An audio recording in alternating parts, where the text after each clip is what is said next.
Assalamualaikum warahmatullahi wabarakatuh. Nabi Adam alaihi salam merupakan manusia pertama yang diciptakan oleh Allah Subhanahu wa taala yang menjadi nabi dan pemimpin di muka bumi. Allah Subhanahu wa taala menciptakan manusia sebagai makhluk sempurna yang dibekali dengan akal, tubuh, dan jiwa. Para malaikat pun diperintahkan Allah Subhanahu wa taala untuk bersujud kepada Nabi Adam alaihi salam sebagai bentuk penghormatan. Namun iblis menolak untuk bersujud karena merasa lebih baik dari manusia karena diciptakan dari api. Hal ini membuat Allah Subhanahu wa taala murka dan mengusir iblis selama-lamanya dari surga dan menuju neraka. Lantas, jika iblis diusir selama-lamanya dari surga, timbul pertanyaan, kenapa iblis masih bisa menggoda Nabi Adam yang masih ada di dalam surga?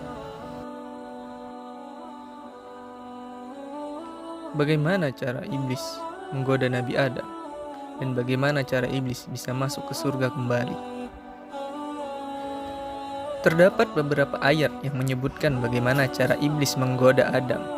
Di antaranya adalah firman Allah Subhanahu wa taala yang artinya, syaitan membisikkan pikiran jahat kepada keduanya untuk menampakkan kepada keduanya apa yang tertutup dari mereka, yaitu auratnya, dan syaitan berkata, Tuhan kamu tidak melarangmu dan mendekati pohon ini, melainkan supaya kamu berdua tidak menjadi malaikat atau tidak menjadi orang-orang yang kekal di dalam surga.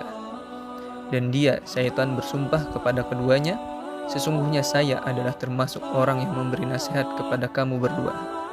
Maka syaitan membujuk keduanya untuk memakan buah itu dengan tipu daya.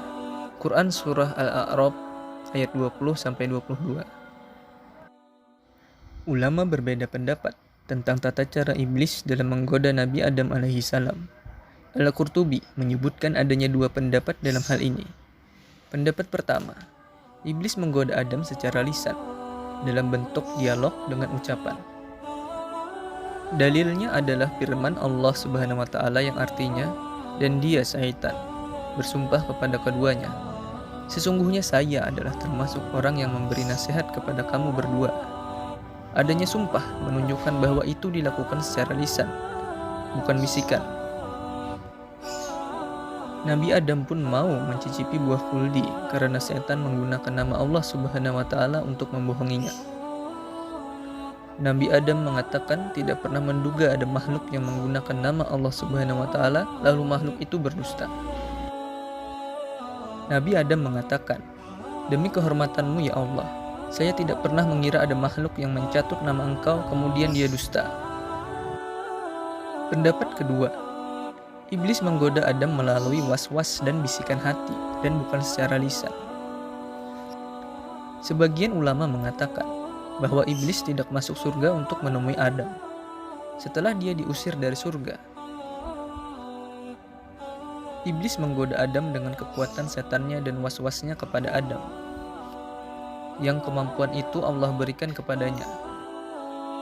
Sebagaimana yang disabdakan oleh Nabi Muhammad SAW, sesungguhnya setan mengalir di pembuluh darah Bani Adam. Itulah dua pendapat bagaimana cara iblis menggoda Nabi Adam. Dan pendapat yang lebih kuat adalah pendapat mayoritas ulama, mengingat adanya ayat yang menegaskan sumpah iblis di hadapan Adam. Lalu, bagaimana cara iblis masuk ke surga kembali? Ada dua pendapat ulama dalam hal ini. Pendapat pertama, iblis masuk surga bersama ular.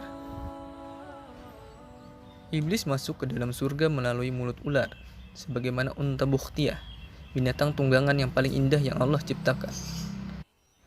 Setelah iblis menawarkan diri ke semua binatang, namun tidak ada yang bersedia mengajaknya masuk surga. Setelah ular itu masuk ke dalam surga bersama iblis, keluarnya dia dari perut ular itu. Kemudian dia menuju pohon larangan bagi Adam dan Hawa. Pertama kali dia mempengaruhi Hawa. Dia membawa pohon itu ke Hawa. Lihatlah pohon ini, baunya harum, rasanya lezat, dan warnanya indah. Dia terus mempengaruhi Hawa, hingga Hawa pun mengambil buah dari pohon itu dan memakannya. Kemudian bersama Hawa, iblis menggoda Adam. Kata Hawa, "Makanlah, aku sudah makan, tidak ada masalah apa-apa." Adam pun makan dari pohon itu. Tiba-tiba pakaiannya terbuka dan terlihat aurat mereka. Mereka telah melakukan dosa. Lalu Allah Subhanahu wa taala berfirman kepada Adam, "Turunlah ke bumi, asal penciptaanmu."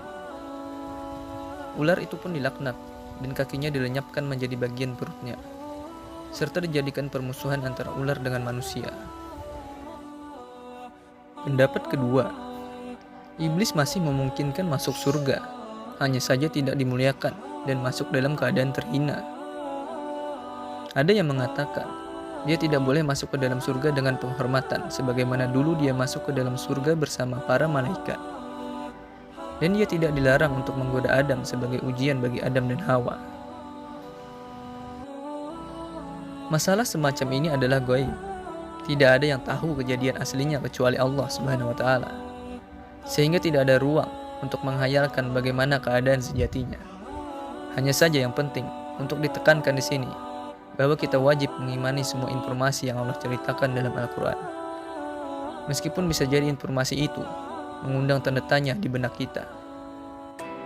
Andai tidak ada keterangan ulama tentang bagaimana iblis menyesatkan Adam, kita tetap wajib percaya bahwa iblis adalah pelaku yang menyesatkan Adam ketika di surga. Allahu a'lam bishawab.